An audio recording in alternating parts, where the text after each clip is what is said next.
안녕하세요. 경우 없는 신우 때문에 이혼 소송 중인 30대 여성입니다. 이제 와서 말이지만 나이 30이 넘어서 지 앞가림도 못하는 신우도 문제지만 그런 신우한테 제대로 따끔하게 말 한마디 안 하는 시댁 식구들도 답이 안 나왔어요. 그래도 그나마 남편은 정상인 줄 알았더니 피는 못 속인다고 남편도 별반 다르지 않대요. 연애 당시 남편은 구급 공무원이었고 저는 대기업을 다니는 직장인이었습니다. 남편의 연봉은 제 연봉의 절반밖에 되지 않았지만 대신 정년이 보장되었기에 크게 차이가 난다고 생각을 못했네요. 그리고 처음엔 결혼까지 생각하며 만난 건 아니었어요. 하지만 사람 일이라는 게 늘 생각대로 되는 것은 아니잖아요.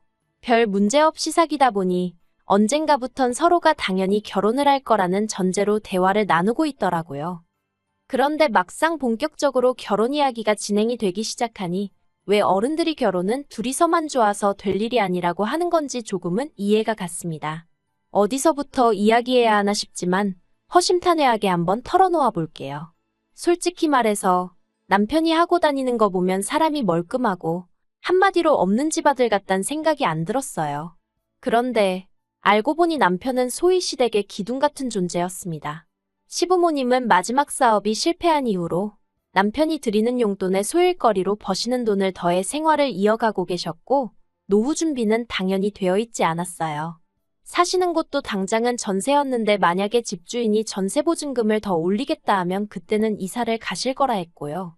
그리고 이런 이야기를 들으니 차마 남편에게 대놓고 묻지는 못했지만 결혼을 한다 해도 솔직히 뭐 하나 받지도 못하겠구나 싶대요. 반면에 저희 친정은 그래도 그럭저럭 여유가 있는 편이었습니다. 두 분 사시는 아파트에 서울에 세주고 있는 아파트 하나 그리고 월세 나오는 상가 2개가 있으셨지요. 노후 준비도 두 분 다 오랫동안 직장 생활을 하셔서 연금으로 생활이 가능하신 상황이었고요. 그래서 제가 남편더러 그럼 당신이 따로 모아둔 돈은 얼마나 있냐고 물었습니다. 그러자 남편이 또 한 번 고개를 숙이더니 4천이라며 웅얼거리더라고요. 황당했지요. 공직을 시작한 지 제가 알기로 5년 차였는데 겨우 4천이라니. 물론 4천이 결코 작은 액수는 아니지만 그래도 1년에 1,000만 원도 못 모았다는 이야기였으니까요. 그래서 저도 모르게 돈 벌어서 다 뭐 했냐고 물었더니 그냥 뭐 부모님 생활비도 보태드리고 동생도 챙겨주고 그랬지 하며 말을 얼버무리더라고요. 그리고 남편의 그런 이야기를 듣고 나니까 솔직히 이 결혼을 하는 게 맞는 건지 도통 확신이 들지 않았습니다. 왜냐하면 저는 남편과는 반대로 친정부모님으로부터 경제적으로 지원을 많이 받고 있었거든요. 한마디로 한쪽은 부모님을 도와드려야 하는 상황이고 한쪽은 도움을 받는 상황이었으니 그래서 결국 제가 남편더러 아직 결혼은 시기상조인 것 같다고 미루자고 얘기를 했었어요. 솔직히 말하자면 헤어지자고 하려고 했는데 차마 그 말은 입이 떨어지질 않아서 못하고 애둘러서 이야기를 했던 거지요. 그런데 남편이 결혼하고 생활이 안정되면 돈은 금방 모을 수 있을 거라며 제 마음을 돌리려 했습니다. 결혼만 하면 시댁에 드리던 생활비도 줄일 거라면서요. 그리고 저는 그런 남편의 애걸복걸하는 모습에 마음이 많이 흔들렸어요. 그래서 고민 끝에 부모님께 교제 중인 상대가 있고 결혼 이야기도 오가는데 상황이 이러이러하다며 전부 다 털어놓았습니다. 그러자 친정부모님께선 모든 게 괜찮은 사람인데 돈만 문제인 거라면 그건 당신들이 도와주겠다 하시대요. 그래서 결국 남편과 다시 결혼 준비를 이어나갔어요. 솔직히 친정부모님께 죄송스러웠지만 한편으론 정말 다행이다 싶었지요. 그렇게 저는 남편과 부부의연을 맺었습니다. 남편은 예상대로 모아둔 돈 4천만 원을 가지고 온 게 전부였고 그 돈으로 혼수와 신혼여행을 해결했습니다. 저는 친정에서 서울에 있는 아파트를 제 명의로 해주셨고요. 그런데 친정부모님이 해주신 건 그게 다가 아니었습니다. 결혼 전 친정부모님 카드를 쓰고 용돈도 받고 게다가 친정에 얹혀 살았으니 솔직히 저도 가만히 있을 수는 없었거든요. 그래서 매달 친정부모님께 150만 원씩 드리고 있었지요. 제가 받아 쓴 게 더 많으니 용돈이라고 칭하긴 남사스럽고 그냥 생활비를 보태는 개념이었습니다. 그런데 친정부모님이 그간 그 돈을 거의 손 떼지 않으시고 따로 모아두셨더라고요. 그리고 그렇게 모인 돈이 자그만치 7천이었습니다. 거기에 제가 개인적으로 모아둔 돈도 있었는데 그렇게 이리저리 긁어 모으니 1억 3천이 되었고요. 그리고 지금 생각하면 너무나 어리석게도 저는 부부 사이에 비밀은 없어야 한다고 생각했어요. 제가 남편이 시댁에 얼마나 해드리는지를 지켜보기 위해선 저도 모든 걸 오픈해야 한다고 생각했거든요. 그래서 1억 3천이란 목돈이 있다는 것을 남편에게 이야기했습니다. 그리고 저는 이 돈을 가지고 설마 다른 사람이 김칫국을 마실 거라곤 상상도 못했네요. 어머님과 제 사이는 좋을 것도 나쁠 것도 없었습니다. 처음 인사를 드리러 갔던 날부터 그다지 저를 살갑게 대해주지 않으셨고, 저도 애교가 있고 그런 성격은 아니다 보니 그냥 평범한 시어머니와 며느리 사이였다고 생각해요. 그런데 저와 남편이 결혼하고 1년쯤 지났을 무렵, 어머님과 제가 한번 크게 부딪히면서 사이가 나빠졌어요. 그리고 어머님과 제 사이가 나빠지게 된 결정적인 원인은 신우의 사업이었습니다. 남편에게는 2살 어린, 저와는 동갑인 신우가 있었는데 솔직히 대화만 나눠보면 동갑이란 게 믿기지 않을 만큼 철이 하나도 들지 않은 사람이었어요. 요즘 같은 시대에는 할 줄 아는 게 많아야 한다면서 툭하면 이거 배웠다 저거 배웠다 하는 성격이었는데 덕분에 제대로 할 줄 아는 건 하나도 없었고요. 그런데도 시부모님은 뭐든지 도전해보는 게 좋은 거라면서 없는 살림에도 그런 신우 뒷바라지를 멈추지 않으시대요. 하지만 그거야 뭐 시부모님이 부모로서 당신 자식한테 투자를 하신다는데 제3자인 제가 무슨 이야기를 하겠어요. 그저 속으로 저건 아니다 싶어도 그냥 혼자 생각만 하고 말았지요. 그런데 그런 신우가 난데없이 양초 사업을 하겠다며 시부모님께 5천을 해달라고 했다더라고요. 하지만 저희 시부모님께 5천이란 큰돈이 있을 리 만무했습니다. 그렇다 보니 시부모님께서 저희 부부를 호출하셨어요. 그리고 알고 보니 저는 시댁에 내려갈 때까지도 솔직히 신우가 사업이니 뭐니 그런 내용을 하나도 몰랐거든요. 남편도 모르고 있다고 생각했고요. 그런데 그게 아니라 남편은 이미 다 알면서 모른 척하며 저를 시댁에 데려간 거였어요. 그리고 시댁에 도착하니 시부모님께서 저에게 거두절미하고 말씀하시겠다며 저더러 5천만 원만 일단 좀 빌려 쓰자 하시는 겁니다. 그래서 제가 그런 큰 돈이 어딨냐고 발뺌을 해봤는데 남편이 옆에서 내가 이미 다 말씀드렸어 하는 거예요. 환장할 노릇이었지요. 솔직히 말해서 제가 정말 그깟 5천만 원, 없어도 그만이지 할 수 있을 정도로 돈이 많았거나 아니면 저희 시부모님이 정말 그 돈을 갚으실 능력이 되셨거나 하다못해 신우가 하겠다는 사업이 정말 비전이 보였다거나 뭐가 됐든 조건 하나만 맞아 떨어졌어도 제가 최소한 생각은 해봤을 거예요. 하지만 그 어느 것 하나 맞아떨어지는 게 없었습니다. 그러니 생각해보고 말고 할 문제가 아니었지요. 그래서 제가 못 빌려드린다고 그 자리에서 거절을 했어요. 그러자 시부모님 옆에 뚱하니 앉아있던 신우가 왜 못 빌려주냐면서 자기 못 믿냐고 징징거리대요. 그리고 그런 신우에게 차마 내가 너 뭘 보고 믿겠냐 소리는 못하고 원래 가족 간에는 돈 거래하는 거 아니에요 아가씨 하고 말았지요. 그랬더니 옆에서 남편이 제 눈치를 살살 보면서 근데 우리 당장 그 돈 어디다 써야 되는 건 아니잖아 그러는 거예요. 솔직히 처음부터 남편이 시부모님한테 제가 여윳돈이 있다는 쓸데없는 소리만 안 했어도 애시당초 이런 불편한 자리가 생길 이유도 없었는데 가만히나 있지 왜 저딴 소리를 하나 싶어서 제가 남편을 째려봤습니다. 그러자 어머님이 저더러 너무하다면서 그냥 달라는 것도 아니고 빌려달라는데 그것도 싫은 거냐며 섭섭하다고 하시대요. 그리고 그런 어머님께 가타부타 설명해봤자 어쨌든 결국에 빌려주지 않는 이상 저는 나쁜 며느리가 될 게 뻔했으니 그냥 몇 번이고 죄송하다고만 했지요. 그리고 결국 신우는 사업을 시작하지 않았습니다.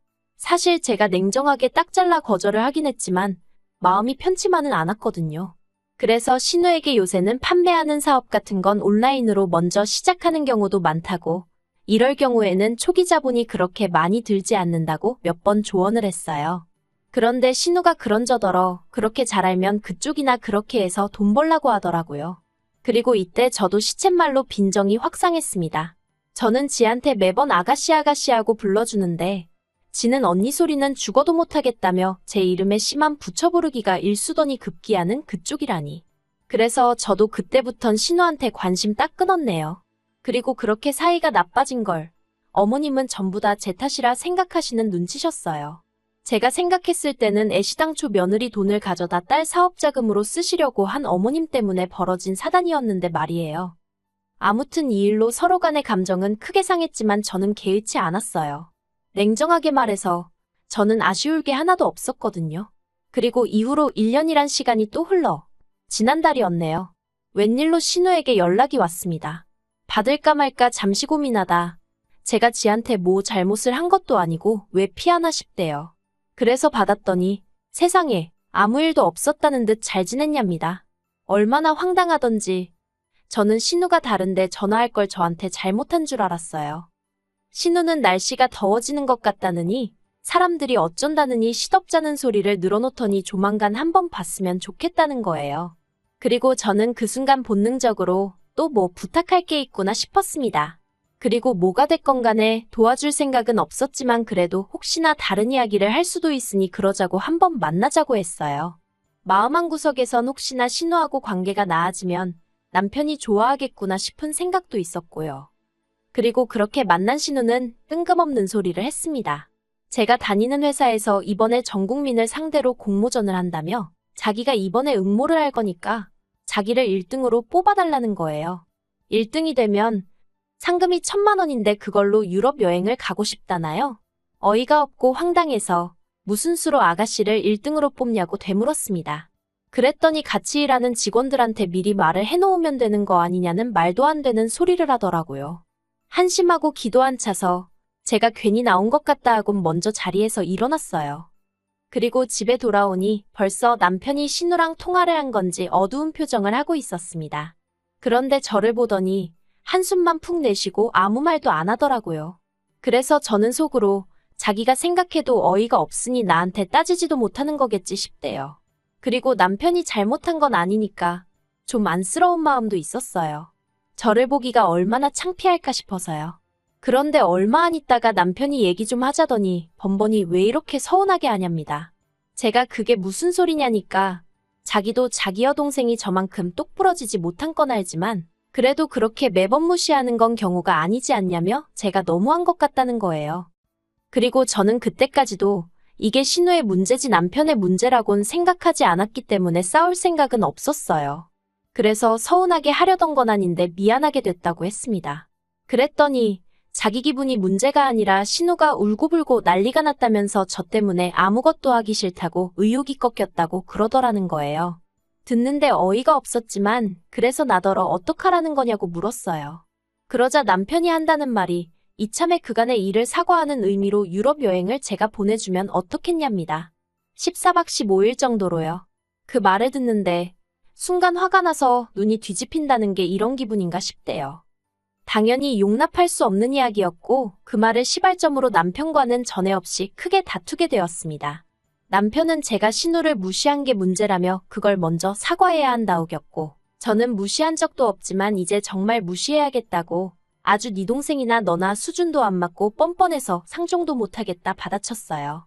그리고 싸움이 길어지면서 남편은 저 때문에 시부모님께 용돈까지 줄여서 드리고 있다며 자기가 힘들게 돈 벌어서 저 좋은 일 시키는 것 같다는 말 같지도 않은 소리를 해댔지요. 저는 그런 남편에게 네가 벌어온 돈은 전부 네가 다 쓴다고 네 기름값이며 보험료며 네 입으로 들어가는 음식들은 다 어디서 공짜로 나오는 줄 아냐 했습니다. 그리고 지금 네가 서 있는 이 집도 따지고 보면 네 지분은 하나도 없는데 단지 나랑 결혼했단 이유로 공짜로 지내고 있지 않냐 소리까지 해버렸네요. 그러자 남편이 할 말이 없었는지 저더러 네 능력으로 산 집도 아니면서 그런다는 거예요. 그래서 잘난 부모 둔 것도 내 능력이라고 소리를 질러버렸어요. 그랬더니 남편이 못 참겠다며 자기가 나가겠답니다. 대신 저더러 침대는 자기 돈으로 산 거니까 쓰지 말라길래 내일이라도 바로 용달차 불러서 시댁으로 보낼 테니 걱정을 말라 했네요. 그리고 남편이 집을 나갔고 저는 그런 남편이 괘씸해서 견딜 수가 없었습니다. 그래서 말한 대로 용달차 불러서 침대 몇 식탁이며 남편 돈으로 산 것들은 전부 다 시댁으로 보내버렸지요. 그랬더니 이번엔 어머님이 전화를 하셔서는 남편을 내쫓아놓고는 이런 짓까지 하느냐며 이걸 지금 어디다 두라는 거냐고 화를 내시는 거예요. 그래서 그건 어머님 아들하고 상의하시라고 그 사람이 자기 거라길래 돌려준 거라 했더니 어머님이 저더러 독종이라면서 살다 저처럼 독한 엑스는 처음이랍니다. 그래서 그러시냐고 저도 어머님도 그렇고 이렇게 뻔뻔한 사람들은 처음이라고 받아쳐버렸네요. 솔직히 이미 이혼까지 생각하던 마당이었으니 당하고만 있을 필요가 없겠더라고요. 그리고 거기서 그치지 않고 저는 바로 지인의 소개를 받아 이혼 전문 변호사를 고용했습니다. 처음엔 남편하고 협의 이혼으로 하려고 했는데 어디서 뭘 듣고 왔는지 아파트 절반이 직권의 재산 형성이 어떻고 저떻고 헛소리를 남발하길래 어쩔 수가 없었네요. 그리고 지금 소송 진행 중인데 전 걱정이 하나도 없습니다. 변호사도 자기가 수임료 받기가 민망할 지경이라고 할 정도로 저한테 유리한 상황이거든요. 하지만 남편은 이제 조금씩 똥줄이 타는지 정말 이혼해야겠냐며 저를 자꾸 찔러봐요. 그것도 하루는 울고불고 매달리기도 하고 또 어떤 날은 화도 내고 아주 혼자 북치고 장구치고 생쇼를 하고 있지요. 물론 저는 아무런 타격도 받지 않고 있지만요. 지금은 그저 이 지리한 과정이 빨리 마무리가 되어 완벽하게 자유의 몸이 되고 싶은 마음뿐입니다.